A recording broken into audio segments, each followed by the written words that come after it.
Good morning, everyone. I'm Mimi Fotz, and this is Hello from the Van.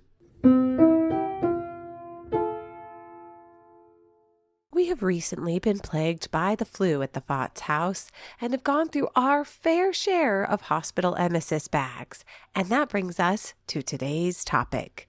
Which animals can throw up and which ones can't, and why? For the queasy amongst us, myself included, I will try to do this in the most sterile way possible so that it's educational but not nauseating. I will be using the words emesis or eject, because that's all that I can handle right now. So, which animals can eject their food or things that they eat, and which animals cannot? Emesis, or ejecting, can be seen throughout many different species of animals all throughout the animal kingdom. But for some species, it's just not a thing that they can do. Take, for example, rodents. We're talking rats, mice, squirrels, beavers, even guinea pigs. You see, they can't actually expel things. The reason is because their brain literally lacks the neural circuits that it needs to be able to perform that function.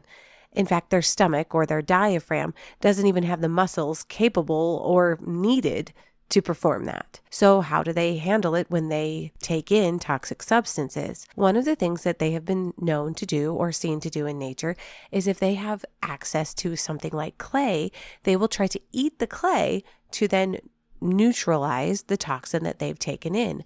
A lot of the time, they'll take in the toxin, and if there's not something powerful enough to neutralize it around, it will ultimately lead to their demise. If we swing to the other side of the pendulum and go large animals, what about those large animals? Can they also expel contents? You all know I love a quiz game, so I'm going to give you 3 animals, and you tell me whether or not you think that they can perform emesis. The first, a giraffe. Yes or no on the emesis front? I'll give you 5 seconds.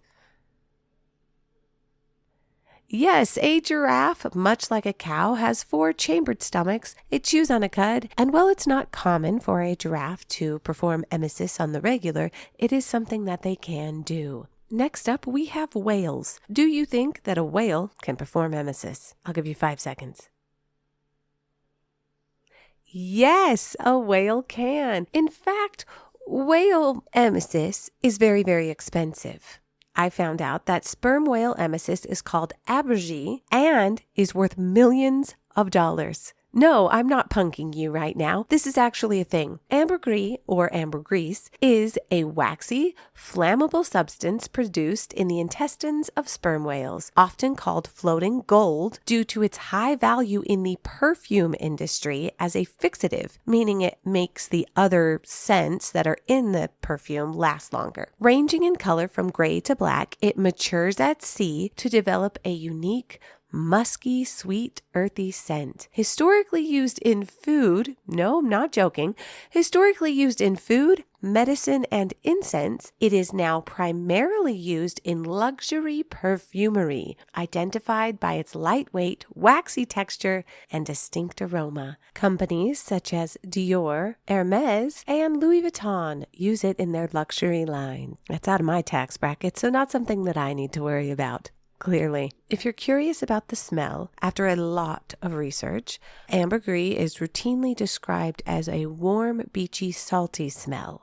I'm not quite sure what that's supposed to be, but that's the common theme in all of these perfumes that I found. Warm, beachy, salty smell. Whatever that means to you, apparently. Let's move on to our third and final animal, the horse. Can a horse expel its stomach contents? I'll give you 5 seconds.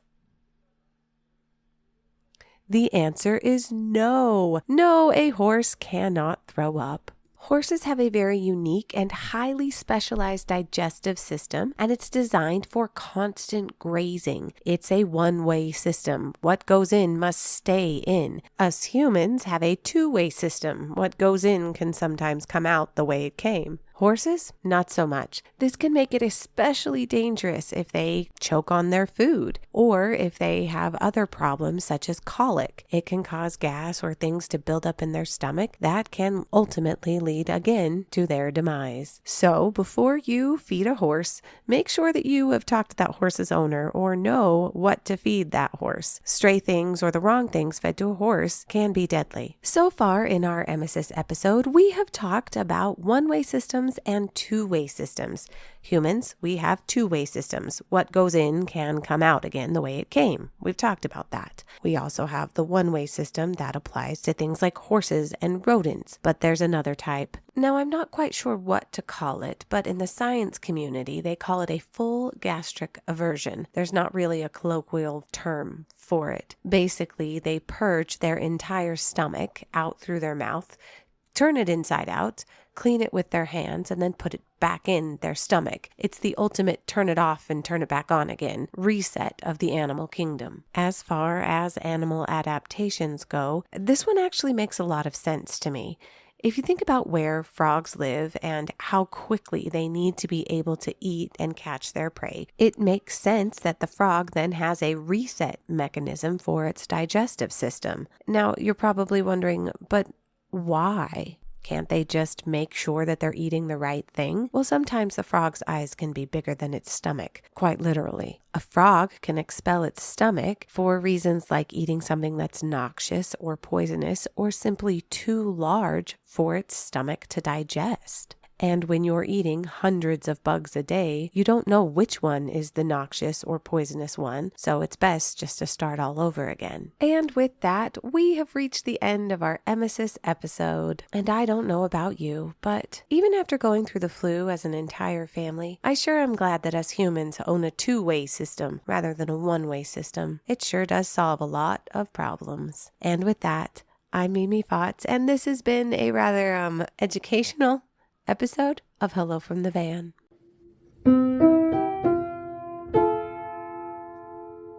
And now to cite our rather disgusting sources.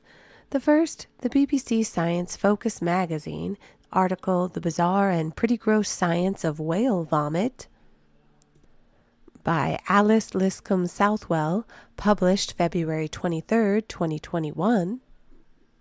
NationalGeographic.com, Animals, Mammals, Facts on Giraffes.